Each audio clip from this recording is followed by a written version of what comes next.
ইয়ামানে একটা বাদশা ছিল, নাম ছিল তার তুব্বায়ে হিময়ারি। এই ইয়ামানের বাদশা একবার মদিনা শহরে উনার একটা গভর্নর পাঠাইছেন। মদিনার আগের নাম কি ছিল কেউ কি জানেন? মাশাআল্লাহ, গভর্নর হিসেবে পাঠাইছেন। আপনারা জানেন সরকারিভাবে মনে করেন দিল্লি অথবা পাকিস্তান বলেন, আমেরিকা বলেন, ইউরোপ, রাশিয়া বলেন, যে কোনো দেশ থেকে যদি আমাদের দেশে সরকারি কোনো মেহমান আসে আর যদি এদেশের লোক তাকে মেরে ফেলে, এটা অন্যায় না? রাষ্ট্রীয়ভাবে মারাত্মক অন্যায়। দূত, রাষ্ট্রদূতকে মারা বা আঘাত দেওয়া, এগুলো খারাপ। তো এখন তো ইয়ামানের গভর্নরকে মদিনার ইয়াসরিবের মানুষরা হত্যা করে ফেলছে যে কোনো কারণবশত, অর্থাৎ বিচার টিচার পছন্দ হয় নাই বা যে কোনো কারণবশত মেরে ফেলছে। এখন ইয়ামানের বাদশার মেজাজ খারাপ যে যেই এলাকার লোক আমার গভর্নরকে মারলো ওই এলাকার মানুষদেরকে রাখবো না, এলাকাও রাখবো না, ধ্বংস করে দিব, এটা নিয়ত করলো। যার কারণে সে অনেক বড় একটা দল নিয়ে ইয়ামান থেকে মদিনায় রওনা হয়ে গেছে। কেন বলেন তো? কেন? ধ্বংস করার জন্য। যেতে যেতে দেখবেন আগের কালের বাদশাদের কাছে এখনো তো যারা প্রধানমন্ত্রী তাদের পাশে একজন হুজুর থাকে, একজন ডাক্তার থাকে, একজন গণক থাকে, বিভিন্ন জাতের লোক থাকে। তো ওই বাদশার সাথে একজন পাদ্রী ছিল যে ওই তখনকার সময়ের কিতাবের আলেম। তো সে মদিনার শহরে ঢুকছে, পাড়া যখন দিছে তখন বাদশাকে বলতেছে, বাদশাহ যেই এলাকায় ঢুকলেন, এলাকার আবহাওয়া, এলাকার পরিবেশ, এলাকার নাম আমার জ্ঞান অনুযায়ী বলতেছে এই এলাকাটা সেই এলাকা যে এলাকায় শেষ নবী হিজরত করে আসবে। সে বলতেছে আমার জ্ঞান অনুযায়ী এলাকায় হিজরত করে আসবে, আর যেই এলাকায় আখিরি নবী আসবে ওই এলাকা আপনি কেন আপনার বাপেও ধ্বংস করতে পারবে না। এটা পাদ্রী বলতেছে কাকে? বাদশাকে বলতেছে। মিয়া বাদশাহ এই কথা শোনার পর ডাক দিয়ে বলতেছে আসলে কি তাই? বলে হ্যাঁ। যদি তাই হয় ওই নবীর প্রতি আমারও একটা আগ্রহ আছে। সুবহানাল্লাহ। ওই নবীর প্রতি আমারও একটা আগ্রহ আছে। নবী কবে আসতে পারে এটা তো জানি না, এমনও আছে কালকেও আসতে পারে, এমন আছে 100 বছর পরেও আসতে পারে। বাদশা ডাক দেয়া কয় ঠিক আছে, যেই এলাকার মধ্যে আখিরি জামানার পয়গম্বর হিজরত করে আসবেন আমি ইয়ামানের বাদশা তুব্বায়ে হিময়ারি তোমাদেরকে ঘোষণা করলাম ওই নবী যেই জায়গায় আসবে ওই জায়গাটা আমি ধ্বংস তো করবই না, বরং ওই আখিরি জামানার পয়গম্বরের উপরে আমি ইয়ামানের বাদশা কালেমা পাঠ করে ঈমানদার হয়ে গেলাম। গেল কি করতে আর হইল কি? ঈমানদার। সুবহানাল্লাহ। আস্তে কইলেন, জোরে জোরে বলেন সুবহানাল্লাহ, জোরে বলেন সুবহানাল্লাহ। ইয়ামানের বাদশা সুন্দর করে ঈমান নিয়ে আসলো, তারপরে কাজ করলো দুইটা। কয়টা? 1 নাম্বার সুন্দর করে একটা ঘর বানাইলো, 2 নাম্বার একটা চিঠি লিখলো। চিঠির ভিতরে লিখছে আমানতু বিকা ওয়া বিকিতাবিকাল্লাযী উনজিলা আলাইক ওয়া আনা আলা দীনিকা ওয়া সুন্নাতিকা ওয়া আমানতু বিরাব্বিকা ওয়া রাব্বি কুল্লি শাই ওয়া আমানতু বিকুল্লি মা জাআ মিন শারাই'ল ইসলাম ফাইন আদরাকতুকা ফাবিহা ওয়া নি'মা ওয়া ইল্লাম উদরিককা ফাশফা' লি ওয়া লা তানসানি ইয়াওমাল কিয়ামাহ ফাইন্নী মিন উম্মাতিকাল আউয়ালিন। সুবহানাল্লাহ। চিঠি লিখে দিল, বিশাল বড় ঘর একটা বানায় দেয় 2 তলা। ডাক দিয়া লোকদেরকে বলতেছে তোমরা এই জায়গায় থাকবা, যা ভরণ পোষণ দেওয়া লাগে ইয়ামান থেকে পাঠাবো, এই চিঠিটা তোমাদের হাতের মধ্যে রাখবা। আখিরি জামানার পয়গম্বর যদি এই জায়গায় হিজরত করে যখন আসবে আমি ইয়ামানের বাদশার তরফ থেকে তাকে সালাম জানাইবা, আর চিঠিটা সুন্দর করে পয়গম্বরের হাতের মধ্যে দিয়ে দিবা, তাকে জানায় দিবা আপনার একজন পাগলা উম্মত আপনি আসার আগেই আপনার উপরে ঈমানদার হয়ে গেছে। আল্লাহর বান্দা জমিন থেকে বিদায় হয়ে গেল, সুন্দর করে চিঠি লিখলো, ঘর বানাইলো। কেমন চিঠি? আমানতু বিকা ওয়া বিকিতাবিকাল্লাযী উনজিলা আলাইক, আপনার প্রতি ঈমান আনলাম, আপনার কিতাবের উপরে ঈমান আনলাম, আপনার রবের উপরে ঈমান আনলাম, আপনার শরীয়তের হুকুম আহকামের উপরে ঈমান নিয়ে আসলাম। এ নালায়েক বান্দাদের বোঝা উচিত আমার পয়গম্বর জমিনে আসার আগে আমার নবীর শরীয়তের উপরে ঈমান নিয়ে আসছে। নবীর ইসলামের উপরে ঈমান নিয়ে আসছে, আর আমরা নবীর উম্মত হওয়ার পর এখনো পর্যন্ত গায়ের মধ্যে রাসূলের সুন্নাতটাও উঠাইতে পারি না। অধিকাংশ যুবকদের চেহারার দিকে তাকায় দেখবেন চুলের আগার অবস্থা ভালো না, গোড়ার অবস্থা খারাপ, এদিক দিয়ে টাক্কু ওদিক দিয়ে চোখা, কথা বলে না, গেলেই কয় মানে ওই সাইড দেন, ওই যে সেলুনে গেলেই ওটার মতো রাখেন। কার মতো রাখছে? সব ইহুদির মতো রাখছে। হাতের ভিতরে চুড়ি দিছে, কানের ভিতরে দুল দিছে, প্যান্ট যেটা পড়ছে 14 জায়গায় ছিঁড়া, পাছাও ছিঁড়া আছে কিনা কম। গ্রাম দেশের মুরব্বী মহিলারা দেখলেই কয় আরে বাবা কোন জায়গায় অ্যাক্সিডেন্ট করছিস? কি অ্যাক্সিডেন্ট করছে? হাঁটুতে ছিঁড়া। এ বুঝে টুঝে না, কিছু না। পাবনা শহর থেকে প্যান্ট 3000 টাকা দিয়ে কিনেছি। 3000 টাকা দিয়ে ছিঁড়া জিনিস কিনে? ছিঁড়া না, স্টাইল। কি এটা? স্টাইল। উলঙ্গপনা যদি স্টাইল হয় তো গরু ছাগল চার চাইতে বেশি স্টাইলিশ। কথা ঠিক কিনা জোরে কোন? নামাজের কথা বললেই অজুহাত দিবে কি? প্যান্টে প্যান্টে। খালি যদি খালি নামাজের কথা বলেন যুবকদের, আজকে না, আজকে প্যান্টে একটু প্রবলেম আছে, কালকে। তো প্যান্টে প্রবলেম থাকলে কি করবেন জানেন? ফার্মেসিতে নিয়ে প্যাম্পাস পড়ায় দিবেন কিনা, যেন প্যান্ট না পাক করতে না পারে। ইমানদার দাবি করে নামাজ নাই, রোজা নাই, সুন্নাত নাই, আসলে ইমানদার না ভণ্ড? জোরে জোরে বলেন কি? তুমি নবীর উম্মত দাবি করো, সুন্নাহ মানো না, নবীর অপমানে তোমার হৃদয় কাঁদে না, ঠিক কি না? নবীর উম্মত দাবি করো, সুন্নাহ মানো না, নবীর অপমানে তোমার হৃদয় কাঁদে না। তুমি বিজাতীয় সংস্কৃতিতে শোভেছ পরাণ, তুমি বিজাতীয় সংস্কৃতিতে শোভেছ পরাণ, তুমি কেমন মুসলমান? তুমি কথা কয় না, পারেন না, শুনেন নাই, তাহলে ঘুমান, গজল শেষ। মুসলমান তুমি, নামাজের সাথে নাই পরিচয়, মানো না কোরআন, নামাজের সাথে নাই পরিচয়, মানো না কোরআন, তুমি তুমি কেমন মুসলমান? তুমি সুদের টাকায় প্রাসাদ গড়ো, ঘুষ ছাড়ো না, দিন দুঃখী না খেয়ে মরে খবর রাখো না, ঘুষ খেয়ে অবিচার করো সাজিয়া প্রধান, তুমি ঘুষ খেয়ে অবিচার করো সাজিয়া প্রধান, তুমি কেমন মুসলমান? তুমি কেমন মুসলমান? তুমি কেমন মুসলমান? তুমি কেমন মুসলমান? ঠিক না? না খৌফে খোদা দিল মে হে না গয়রতে ঈমান, कैसे मुसलमान है तुम, कैसे मुसलमान? কথা কয় না। ইমানদার দাবি করে নামাজও পড়ে না, রোজাও রাখে না, হজও করে না, যাকাতও দেয় না, আসলে কি ইমানদার না ভণ্ড? এ মুসলমান নবীর উম্মতরা।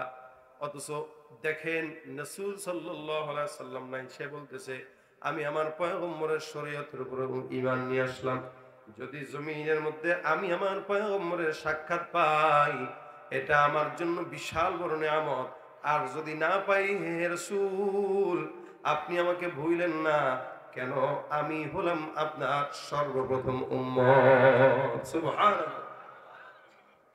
বান্দা দুনিয়ার জমিন থেকে বিদায় হয়ে গেল, একদিন যায়, 2 দিন যায়, 3 দিন যায়, 1 বছর, 2 বছর, 4 বছর, 10 বছর, এমন করে করে সময় পার হয়ে যায়। আল্লাহর বান্দা পার করতে করতে জমিন থেকে ওই বান্দার বিদায়ের পর পয়গম্বর আসার মধ্যে 900 বছর পার হয়ে গেল। সুবহানাল্লাহ। 900 বছর পার হয়ে গেল।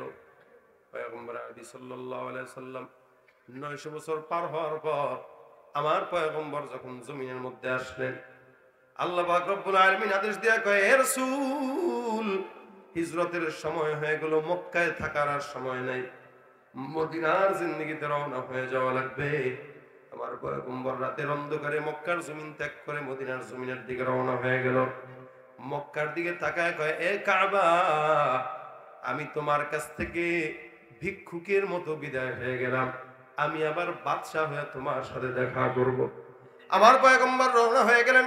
মক্কার মানুষটা জ্বালাতন করে বিদায় করে দেয়, মদিনার ইহুদি নাসারা ছোট ছোট বাচ্চারা আমার পয়গম্বরকে দেখার জন্য আগ্রহে জায়গায় জায়গায় অলি গলি গাছের পাতায় গাছের ডালে দাঁড়ায় দাঁড়ায় রাসূল যখন মদিনার জমিনে ঢুকলেন, আমার পয়গম্বরকে মদিনাবাসীরা সুন্দর গানে গানে স্বাগতম জানায়, বলে তলাআল বদরু আলাইনা মিন সানিয়াতিল ওয়াদাই ওয়াজাবাশ শুকরু আলাইনা মাদা লিল্লাহি দাঈ।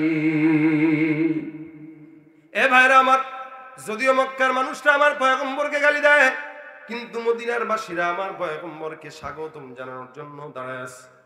নবী মদিনার জমিনের মধ্যে গেট দিয়া ঢুকলেন। যখন আমার পয়গম্বর মদিনায় ঢুকলেন, আল্লাহ রাসূল সাল্লাল্লাহু আলাইহি সাল্লামের উটের রশি ধরে সাহাবা আজমাইন টান দেয়। সাহাবা আজমাইনদের প্রেম, মদিনার পয়গম্বরকে যদি একবার আমার ঘরের মধ্যে ঢুকাইতে পারতাম। এ মুসলমান নবীর উম্মত, কেউ যদি সম্মানিত মানুষ এলাকার মধ্যে ঢুকে, মানুষ সম্মানিত মানুষদেরকে নিজের ঘরের মধ্যে একবেলা খাওয়ানোর জন্য পাগল হয়ে থাকে, সেখানে দোজাহানের সরদার পয়গম্বর মুহাম্মদুর রাসূলুল্লাহ সাল্লাল্লাহু আলাইহি সাল্লাম আসলেন। আমার পয়গম্বরকে উটের রশি ধরে ডাক দেয়া বলে, ইয়া রাসূলুল্লাহ, আমার ঘরের মধ্যে ঢুকেন, তাশরীফ আনেন। আমার পয়গম্বর ডাক দিয়ে বলে, সাহাবা আজমাইনের দল, খবরদার আমার উটের রশি ছেড়ে দাও। আমার উটের রশিকে ডাক দিয়ে লাভ নাই, কারণ আমি নিজেও জানি না আমি কোন ঘরের মধ্যে বসবো। আমার আল্লাহ পাক রব্বুল আলামিন আমার উটকে জানায় দিবেন, আমার উট যেখানে বসবে আমি পয়গম্বর সেই ঘরের মধ্যে তাশরীফ নিব। আমার উটকে আল্লাহ পাক রব্বুল আলামিন জানায় দিবেন। সাহাবা আজমাইন আমার পয়গম্বরের দুপাশে হেঁটে হেঁটে যায়। রাসূল করিম বারবার রাসূলের উটটা একবার এ ঘরের সামনে আরেকবার ও ঘরের সামনে বারবার দাঁড়ায়। অবশেষে ওই ঘরটা যখন আসলো, পয়গম্বর মুহাম্মদ রাসূলুল্লাহ সাল্লাল্লাহু আলাইহি ওয়াসাল্লামের উটটা ওই দোতলা বিল্ডিং যেটা 900 বছর আগে ইয়ামানের বাদশা আমার পয়গম্বরের জন্য নির্মাণ করেছে, ওই ঘরের সামনে আল্লাহর রাসূলের উটটা এসে থেমে গেল। সুবহানাল্লাহ ওয়া বিহামদিহি। 900 বছর আগের নির্মাণ হলো ঘরের সামনে রাসূলের উট এসে দাঁড়ানো। ঘরের থেকে এই সাহাবী আসলো, সাহাবীর নাম আবু আইয়ুব আনসারী রাদিয়াল্লাহু তাআলা আনহু। ঘর থেকে বের হয়ে পয়গম্বরের সামনে আসলেন, ডাক দিয়া বলেন, ইয়া রাসূলুল্লাহ, এই যে নেন চিঠিটা, আমি আমার বাপদাদা পূর্বপুরুষ থেকে চিঠিটা পেয়ে এই পর্যন্ত আসলাম, এই চিঠিটার জন্য একদিন পর্যন্ত অপেক্ষা। ইয়া রাসূলুল্লাহ, যেই জায়গাটায় আপনি আসছেন এই ঘরটা 900 বছর আগে বানানো। আমার পয়গম্বর আপনি ঘরের মধ্যে তাশরীফ নেন কেন?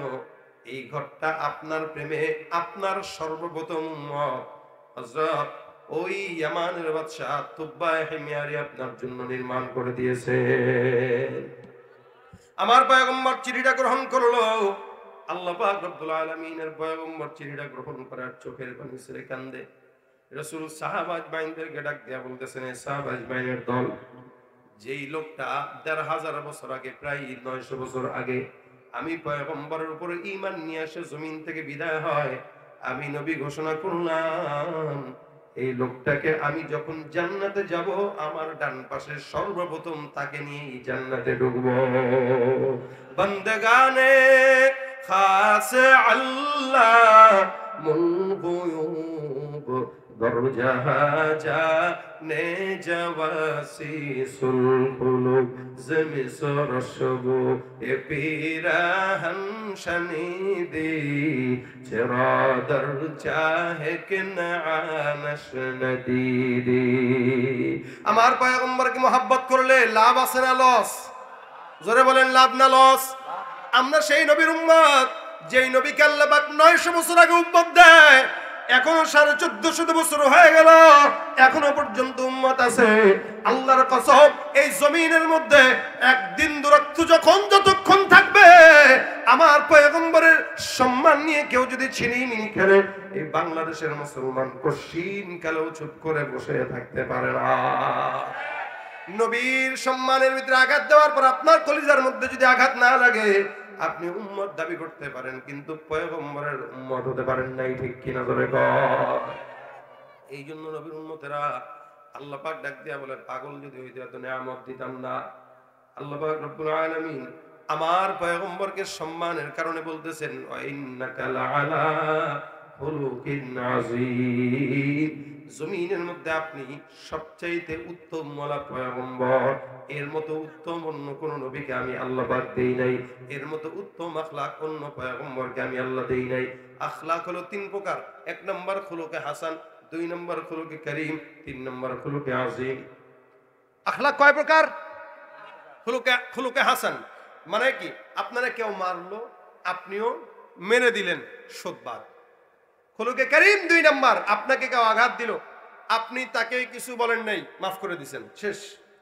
তিন নম্বর খুলুকে আযীম, আপনাকে আঘাত দিছে, আপনি তার হাত ধরে বলতেছেন, ভাই হাতে কি ব্যথা পাইছেন? আল্লাহু আকবার। আল্লাহ বলেন, এই শেষ আখলাকটা আমি আমার রাসূলকে দান করছি। যার কারণেই তায়েফবাসীরা আমার রাসূলকে এত আঘাত দেওয়ার পরও নবী কি দোয়া করছেন? আল্লাহুম্মা হদি কওমি, আল্লাহুম্মা হদি কওমি, আল্লাহ তুমি আমার কওমকে হেদায়েত দিয়ে দাও। অথচ রাসূলকে মারতে মারতে জুতায় রক্ত লেগে আঠা হয়ে গেছে। এই অবস্থাতেও রাসূল বলতেছেন, আল্লাহুম্মা হদি কওমি, আল্লাহ হেদায়েত দাও, হেদায়েত দাও, হেদায়েত দাও। পয়গম্বর একবার দেখেন মসজিদে নববীতে বয়ান করতেছেন, তো বয়ান এখানে আপনারা শুনতে আসছেন, কত মানুষ কত দূর থেকে আসছেন, সব মানুষ তো বুঝমান না, কিছু অবুঝ থাকে। এখন রাসূল বয়ান করতেছেন, বয়ান করার পরে এক সাহাবী, গ্রাম্য সাহাবী দূর থেকে আসছে, ও মসজিদে নববীর মধ্যে বসেই ইস্তেঞ্জা চাপছে, তো ইস্তেঞ্জা করতে বসে গেছে। আচ্ছা বলেন, আপনাদের সামনে কেউ মসজিদে প্রস্রাব করলে কি করবেন? চুপ থাকবেন? বের করে দিবেন না ঘাটটা ধইরা? এই বেচারা মসজিদের ভিতরে পড়ছে, প্রস্রাব করতে পড়ছে, সাহাবী কয়েকজন দেখে কয়, এই এটা কি করে, কি করে, এই বড় থাক। রাসূল সাল্লাল্লাহু আলাইহি ওয়াসাল্লাম এটা দেখছেন, এই ধমক দিও না, থাক, করতে দাও। মসজিদ ছেড়ে দিছে, তো আর কি বলে লাভ কি? অল্প ছাড়লো যা, বেশি ছাড়লো ছেড়ে দিছে। রাসূল সাল্লাল্লাহু আলাইহি ওয়াসাল্লাম বললেন, প্রস্রাব হইছে নি? কাজী হুজুর হইছে, তো উঠছে, ডাক দাও। আসলো, আসার পর রাসূল বলতেছেন, এই যে তোমরা ধমক দিছো, ধমক দিয়ে লাভ হইতো কি? বুঝাও, তাকে বুঝায় বলো। এ বেচারা মনে করছে মাটির মসজিদ, প্রস্রাব করার পরে তো মিশেই যাবে, সমস্যা কি, করি।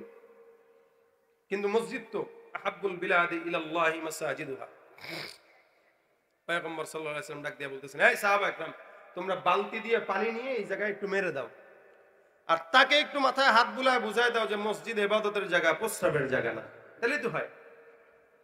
রাসূল সাল্লাল্লাহু আলাইহি ওয়াসাল্লাম তার মাথায় হাত বুলায় সুন্দর করে বুঝায় দিলেন। সাহাবী এবার দোয়া করে, আল্লাহুম্মা আরহামনি ওয়ারহাম মুহাম্মাদা ওয়ালা তারহাম মা'না আহাদা। আল্লাহ তুমি আমারে হেদায়েত করো, আমারে রহমত করো, আর মুহাম্মদের রহমত করো, এছাড়া একটাও রে রহমত করো না। কি বলেন, দোয়াটা হইল নি এবার? সাহাবারা তাকে, হুজুর এটা কি দোয়া করলো? এটা তুই এটা প্রস্তাব করছিস উল্টা পাল্টা জায়গায়, আবার উল্টা পাল্টা দোয়া করো, সেই কি দোয়া করতেছে এগুলা? রাসূল কয়, এই কি দোয়া করলা? জি এটাই, আল্লাহুম্মা আরহামনি ওয়ারহাম মুহাম্মাদা ওয়ালা তারহাম মা'না আহাদা। আবার দোয়া করে, আল্লাহ তুমি আমার উপর রহমত দাও, মুহাম্মাদের উপর রহমত দাও, একটার উপরও দিও না। এটা আবার মেজাজ খারাপ হয়েছে, হুজুর এটা কোনো কথা? আচ্ছা তুমি এই দোয়া করার কারণটা কি বলো? হুজুর একটু প্রস্রাব করতে বসছি মসজিদটার মধ্যে, আমি তো বুঝি নাই, ভাবছি কাদা মাটি বালি টালি শেষ হয়ে যাবে, আমি বুঝি নাই প্রস্তাব করতে বসছি। আপনি যদি রাসূল না থাকতেন, ও তো মাইরা কাবাব বানা দিত আমাদের, আপনার কারণে না বাঁচছি এখানে। আমি দোয়া কি ওদের জন্য করব? সম্ভব না। রাসূল এই কারণে বলেন, ইয়াসসিরু ওয়ালা তুআসসিরু, বাশশিরু ওয়ালা তুনাফফিরু। খবরদার, সহজ করবা, কঠিন করবা না।